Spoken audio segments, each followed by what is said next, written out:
inspirational guests from around the world. You know, this program is simply called Glass Half Full, and it's all about helping you, well, get that glass to that half full stage rather than half empty. And I'm sure things that we talk about resonate with you, the listener. And today it's great to be joined on the line by Dave Gallagher. Dave, how are you? I'm great, thanks. Looking forward to this chat. You know, I'm intrigued. I'm intrigued with this. The Cognitive Explorer. Yeah. Yes. Yeah, there's an interesting title. Yeah, it's a combination of two things. Basically, adventure and psychology. So I talk to myself as an adventure psychologist. So you might be thinking, well, what's an adventure psychologist?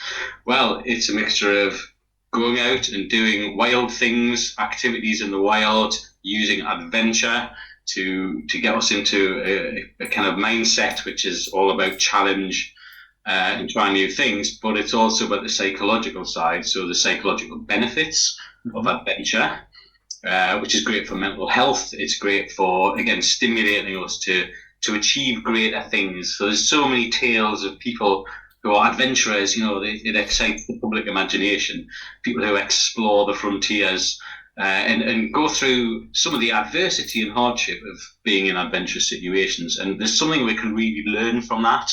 And that's where I come in and apply a bit the psychological side of things as well to unpack that.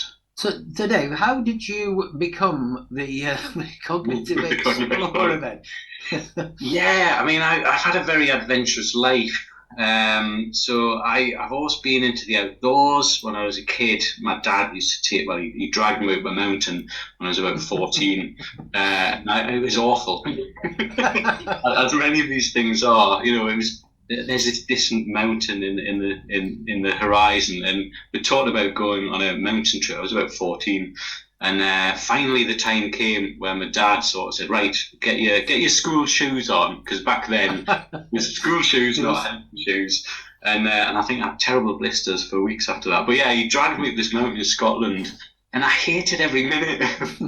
Well, at one level I did, but actually, you know, it was very formative. And there's something about that challenge of getting to this summit, but it's a false summit. And can I go down that? No, we're getting the next summit. We're going to the top. And, you know, once you get to the top, you've done all that hard work and you've got this amazing view.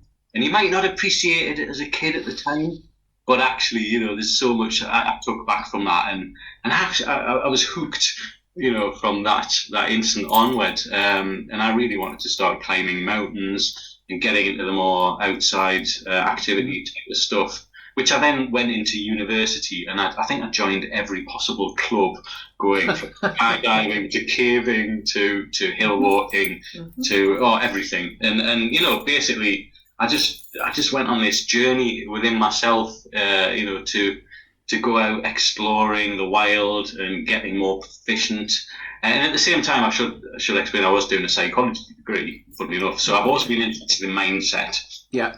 And, you know, how can we get the most out of our mental side of things? Because obviously prevailing in adventurous situations is a real mental side to that. So, yeah, so that's the psychological side. So, yeah, it was a natural coming together of two different domains, the outside practice and what the brain's going through and what the mind's doing and how we can improve that. Where did life take you after uni then? Did you end up with what I call some kind of normal job? You were just climbing mountains and swimming every day. Some people would say, well, I could say I worked in a normal job, but people who know me would say that I've never worked in a normal job. But I actually, I tried to set up a kickboxing business with a friend for a year or two, and various other things encroached. But eventually, I did go into a career in psychology. Funny enough. Yeah.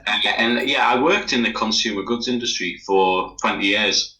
So I landed in a job in a very good multinational company and got to actually ply my trade as a psychologist.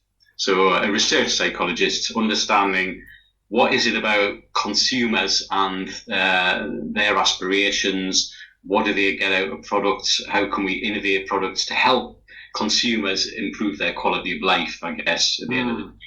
And I had quite free rein, I must admit, within my job to define and carve my own pursuit in that. So I basically worked as a psychologist, I travelled the world, meeting with consumers in their own habitats in different parts of the world, which was fascinating in itself, and developed a lot of my thinking, my theories around what is it that people aspire to, what are the sticking points in people's lives. Obviously, in a consumer context, it was more about how we can help innovate products and experiences which help people in the more, let's say, everyday side of life. But that was formative to me because I got to understand what is it people want, what is it, what is driven by in their daily life, and the grind of daily life is a big part of how do we manage that side of things, and then how do we aspire to the real kind of purposeful, passionate things that we're heading towards. So that career was really formative. It might not have been quite the career I thought I might go down, but it gave me the foundation to then, when I left that environment a few years ago, to launch on my real passion and purpose, which is the blending of adventure and psychology, to again help people, get beyond the everyday to the more aspirational side of life. Good. When you were working in that consumer market, then were you must have linked up with the marketing department fairly well when you've got the reasons why, and then they turned it into some kind of marketing strategy. Would it be? Yeah, I mean, it was a vast organisation, but yeah, there was definitely. I mean, I was very able to carve my own niche and to innovate ideas, which then fed into the marketing side of things and actually spawned things like patents actually for products. So some of the things I worked on would actually be about getting things out on the shelf and getting people to notice things on the shelf, which obviously is all about marketing as well. Coming at it from a psychological point of view. So what is it, things in the world what do people gravitate towards? What captures their attention? How do things stand out against the clutter of the background? So that helped develop new designs for products, and then we got them out on shelves, and it was great to see that pipeline and to actually get patents for things which I won't mention the brands, but like with quite high impact, leading brands on shelf. So yeah, again, very much applied psychologist in industry type of background, but that really informed a lot of my thinking about, well, how do we perceive the wider world beyond the shelf, beyond that side of things? And what is it captures our attention, and how do we motivate our actions towards doing things in the world? Yeah, I'm smiling because you just jogged my memory there, because I worked in the consumer industry as well many months ago, but I remember reading about Febreze.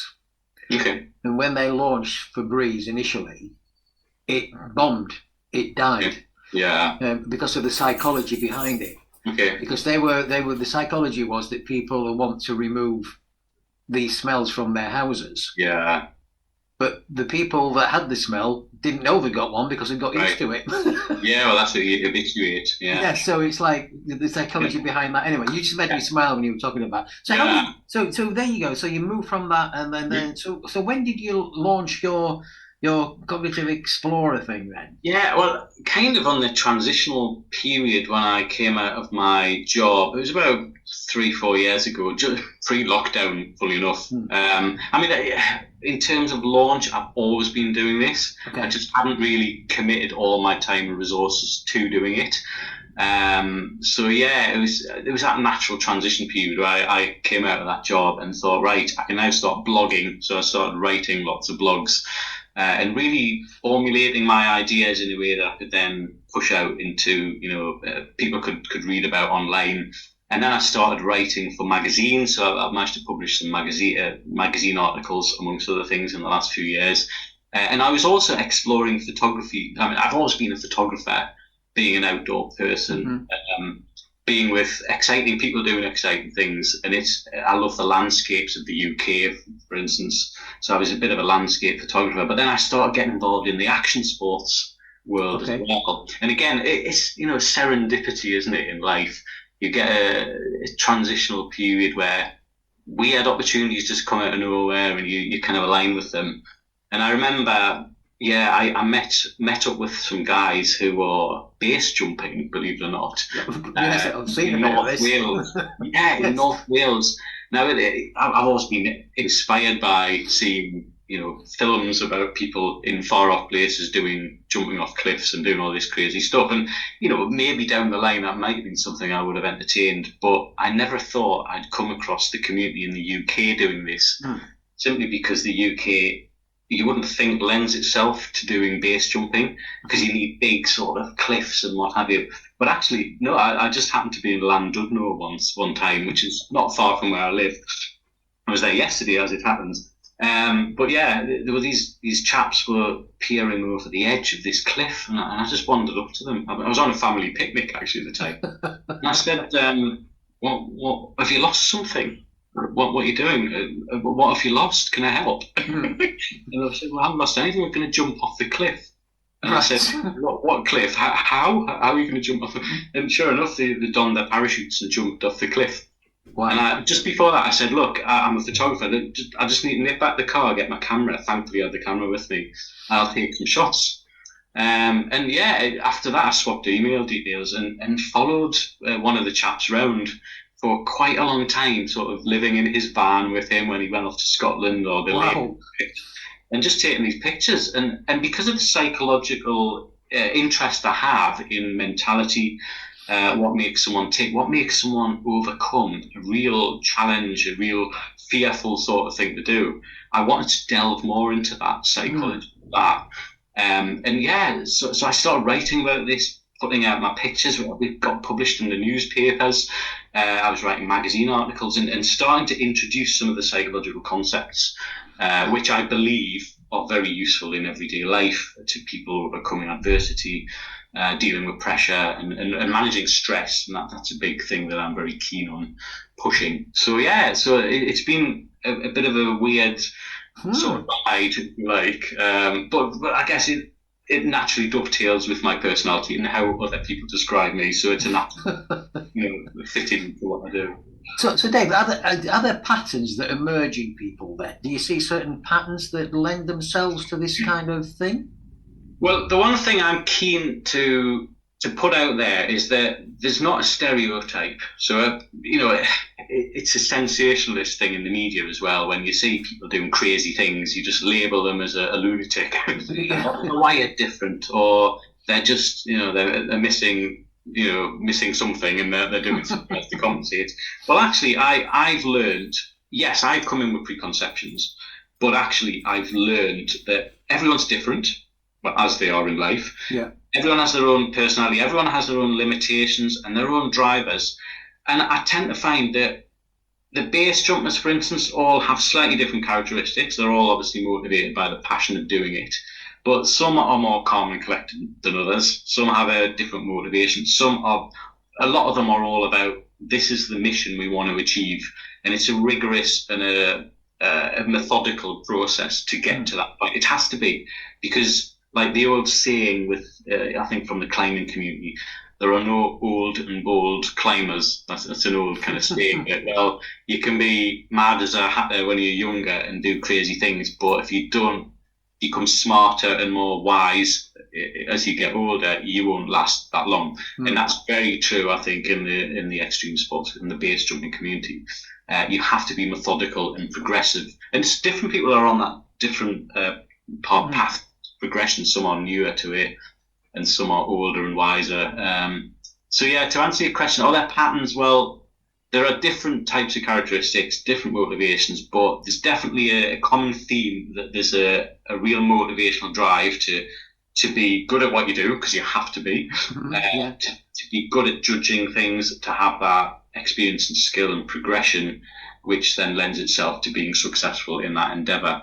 And what I do as a psychologist in the mix, I try to understand how their brains operate under stress, because I do believe there is a sort of pattern of mental states in there, Hmm. which are all to do with how you focus your attention on the task that you need to do, how you minimize distraction, how you overcome that inner voice of self doubt and kind of anxiety, if you like, as to what you're about to do is very dangerous. So I'm trying to actually look at the patterns underlying that, from a brain understanding and psychological mindset point of view. What kind of people do you work with then? Because you're helping people do these kind of things.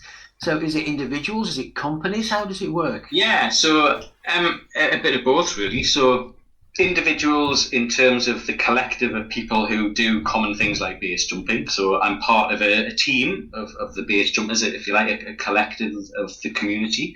So I'm helping them understand, again, through measures as well, and I'll come on to that in a short while, measuring their performance, measuring some of their physiological signs. So that's more on a kind of individual but collective lessons kind of basis. And again, the base jumping community is quite small, quite individualistic. But I've also worked with charities who facilitate adventures in young people, for instance, so taking young people out to sea. I'm getting more into the corporate space because, again, there's a great impetus to look at the corporate team building and the corporate mentality and high performing teams, that sort of thing. So I have a mixture of offerings, if you like. I actually take people out into the wilds as well. I'm a mountain leader, so I'm qualified to do all that. So that kind of, and I've explored different ways with that. Some people want one-on-one, and you can really dedicate your time to people out in the wild and really have a long conversation and get to the bottom of what they're after.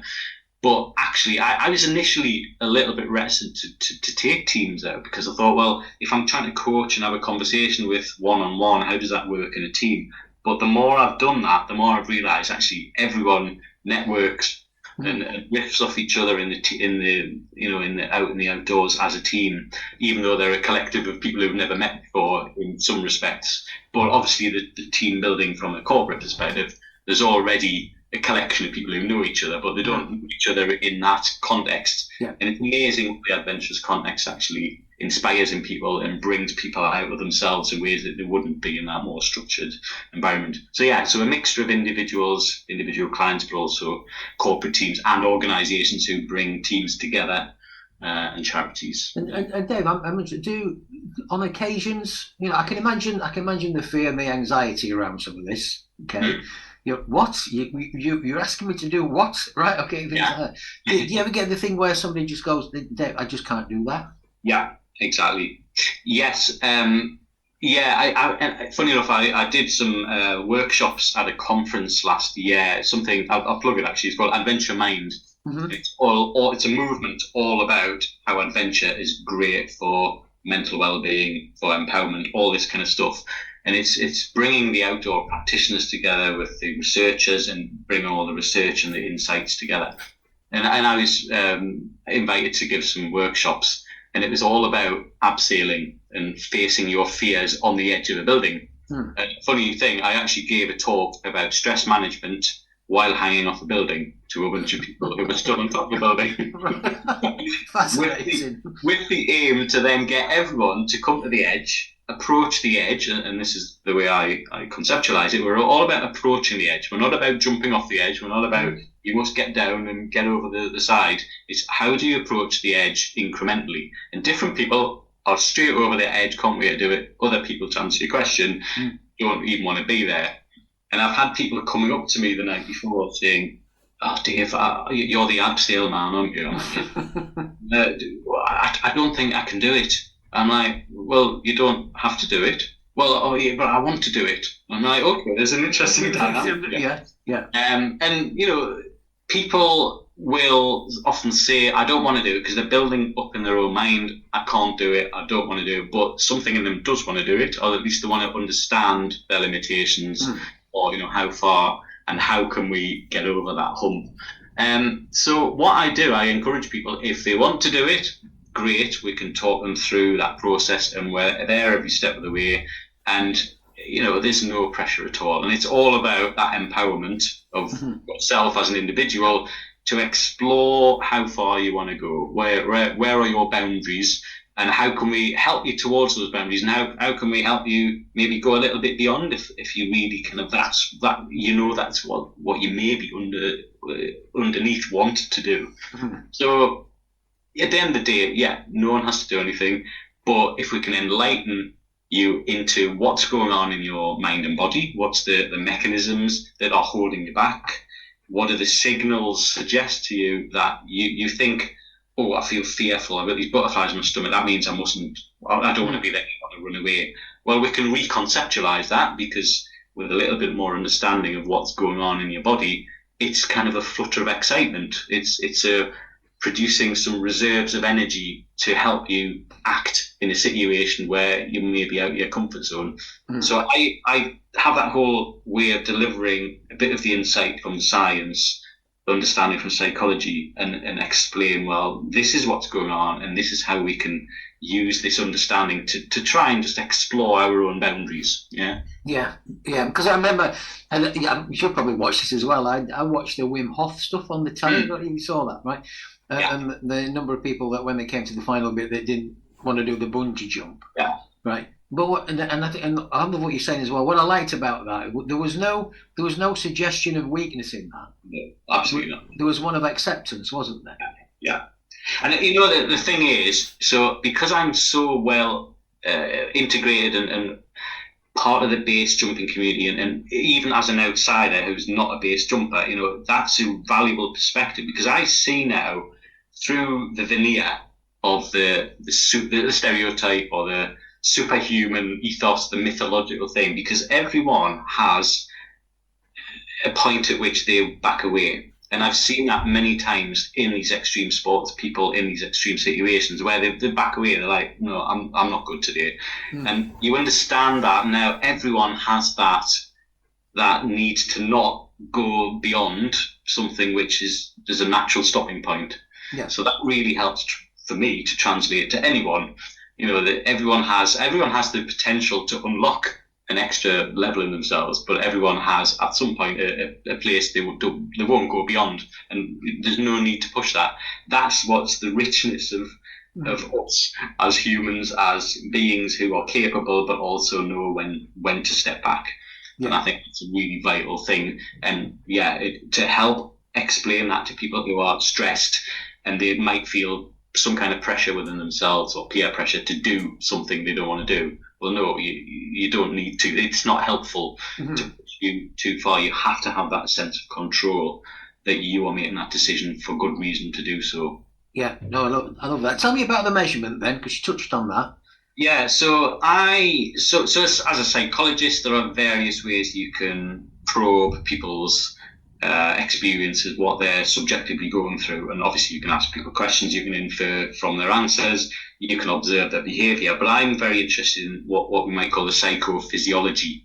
So what that refers to is the more indirect measures of physiology, so things like the stress response. The stress response is very much related to heart rate. So there's a lot of, in the science, and this is something I talk about as a scientist to more scientific sort of audiences. There's a lot of background to what's going on beyond the heart rate, but heart rate's a good place to start. A lot of people are interested in their heart rate, fitness trackers, Fitbits. In this situation, my heart was spiking, so that tends to relate to stress or high arousal, or if you're in a calm state, your heart rate's quite low. Now, we can measure this with devices such as watches, Fitbits, and so on, and that's useful to track your progress. I do something which is the next step up, which is measure something called heart rate variability, and you can do this with a chest strap. So you've got a Polar. I use a Polar H10 chest strap, which is validated as a scientific tool, even compared to some lab measures. So you can get really good signal from things like chest straps, which give you a lot more data than just heart rate, and they give you something called heart rate variability. And this is something I think is important for people to tell people, because it gives them a window into what's going on in their system. So heart rate variability is a very quick sort of explanation of that. In between every heartbeat, your heart speeds up and slows down. So let's say you've got a heart rate of 60 per minute. So you'd think, well, every second my heart's regularly beating. That's not necessarily the case. You don't necessarily have a heartbeat on every individual second. Some might be just before the second, some might be after, and this varies quite a lot. Okay. What this relates to is I'll keep the terminology, try and keep something called the autonomic nervous system, and that's all I'll get into. But basically, the autonomic nervous system is the system which keeps our organs functioning, our blood pressure regulated, our breathing, our heart rate. It's vital for us, for keeping us operating in an optimal sort of way. Now, there's two parts to this. One is the part which speeds your heart up, that gives you arousal, ready for action. And there's one part which slows your heart down and actually gets you rested and helps you digest your food. And these two different things, parts of that system, tend to be operating opposite to each other. So you're either in a high arousal state, and that system is kicking in and your heart's speeding up, and you're getting ready to act. And that's where we get what's called the stress response, which is fight or flight. So everyone sort of heard of fight, flight, and that means your system is getting ready to act. So if you're in a state of fear, or you've got lots of demands on you, and maybe you've been cut up by traffic and you've gone into this kind of paper zone and you're fighting flight. Or at the other end of the spectrum, you've had a Sunday roast, you've got your feet up by the fire, you've got a match of the day on or whatever, and you're in a real chilled out state where you're digesting your food. But actually, this heart rate variability is looking at the degree to which in between each heartbeat, you're either in that arousal state or you're in this kind of calming state. And that's hard to get your head around in between a single beat. But actually, these measures show that, well, if you're good at dealing with stress, and also if you're quite fit, you will actually have more of the calming bit of that system operating, even in between each heart rate, each heartbeat. Yeah. If you're not losing. No, I'm with you. So what we're trying to do is get better at being calm in arousing situations. And what we can do in that situation is to actually breathe in certain ways. And to go back to your point about Wim Hof. Wim Hof's big on breathing. Yes. And there's this debate about, well, what's this breathing all about? What's the ways you can breathe, and are there different ways to breathe? And the answer is there's lots of different ways you can breathe. And you can measure this.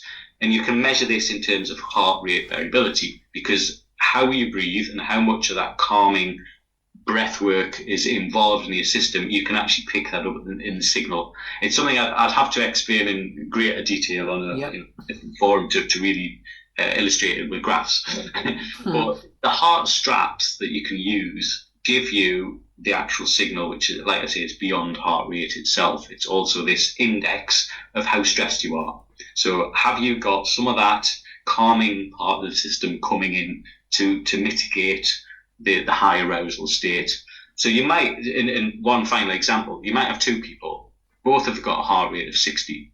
One person, you look at their variability, and it's very low variability. Maybe their heart is almost beating every second, right on the second. And you might think, oh, that's regular, that's good. Well, actually, that's not as good as someone who may be beating slightly irregularly within that. Okay. 1.2 seconds, might be 0.8 seconds, might be 0.75 seconds, 1.25, and so on. And what this is, again, explaining is that you've got this moderating effect of the arousal part but the calming part. And that suggests you're actually better at reacting to stress in a positive way. You're able to, your heart can kind of accommodate fluctuations in the stimulus that's encroaching upon you. So that was a bit of a long round explanation for when you said about measures, but I look at things like heart rate variability because it can tell you a bit more about how much stress someone is under and how is their system coping with that in a better way. And you could do things like give them instruction on mindset. You could help them focus on the task they're going to do and shut down this inner voice, or be more positive in the way they think about, oh, this is a challenge, I can do this, I'm good at this, a real positive affirmation. Or you could give them breath work type of exercises and then look at how that affects that heart rate variability score. And you can start to determine a lot more about how people are performing and what works for them and what is less effective. And that's one of the approaches I take. I've got this thing now where there's somebody that could, although the heart rate might be like what you say, but they're constantly under a stressful life. Because we're not chased by tigers or lions anymore, but people get so stressed by Yeah. Emails keep coming in, notifications on the phone, social media things. It's important. I'm liked. I've not got any likes. I'm getting stressed. What's going on? That's it. Totally. Yeah, there's a whole neurobiology that looking at dopamine and the reward neurotransmitter. There's a whole load of stuff which is, I mean, it's a really exciting field of research, and there's so much more coming into it. I actually have an academic affiliation as well, so I'm researching a lot of this as well as being the practitioner, because I feel you can bring all this cutting edge science, neuroscience, and all these insights to bear on measuring performance, but also coming up with ways to help people improve their performance, and then you can measure that and see how effective it's been. But yeah, we're in a very stressed out period of our existence. I call this the stress circuit. So we have these stress circuits, like I've just explained, with these different parts of the nervous system, and we can exercise them to balance out these two components, really. And I believe getting out in the wild, adventure, it's a natural panacea in a way for that. Nature is there for us we've evolved to be natural, nature-based creatures who thrive in pressured wild situations, really, when it comes down to it. And we know this from all the research coming out, which is corroborating the fact that going for a walk in a forest is good for you. Or, getting out on a challenge, doing something which stretches you a bit beyond your comfort. I mean, what is comfort zone? Is it sitting watching Netflix? Is it burying your head because you've got too many things going on? Yeah, I mean, how do we redefine that and exercise what I call exercise the stress circuits? So a bit of stress in the sense of challenge is good for you. And it's good to make you more resilient. It's good to help you rise to that challenge and realize there's more to life than notifications. We can organize our world around these things, not be reactive to these things which are constantly. We can't thrive like that. There's too much load on our system. Yeah. So if people want to find out more about you then and get involved with you, how can they do that? Yeah, so I have a website. As you mentioned at the start, I'm Cognitive Explorer, so cognitiveexplorer.co.uk. It's got a slightly funny spelling. Cognitive is missing an I, but I'm pretty much up on the Google search. You can put my name in, Dave Gallagher. You can put Dave Gallagher Adventures. You can put Dave Gallagher Psychology. You can put Adventure Psychology, Dave Gallagher. It'll all come on there. But Cognitive Explorer is who I am. And yeah, I'm trying to get out there and give more talks to organisations, whether they're charities, whether they're corporate places. I can arrange to take people out in the wild, one-on-one, or as in teams. So please get in touch and look at my photography and look at everything I'm doing. It's an exciting ride. And it's I found my calling, my purpose, my passion, and that's what it's all about. I can help people find their own passion and purpose, and hopefully with a bit of a wild approach to that. So help people be a bit wilder, not in a party sense. Dave, it's fascinating talking to you. Thanks for joining us today. And whatever you're going to be up to for the rest of the day, I wish you a wonderful day. That's fantastic. Thanks very much, Steve, and a pleasure to be on this show. Thank you. Thank you so much. Have a great day. Cheers. Thanks a lot.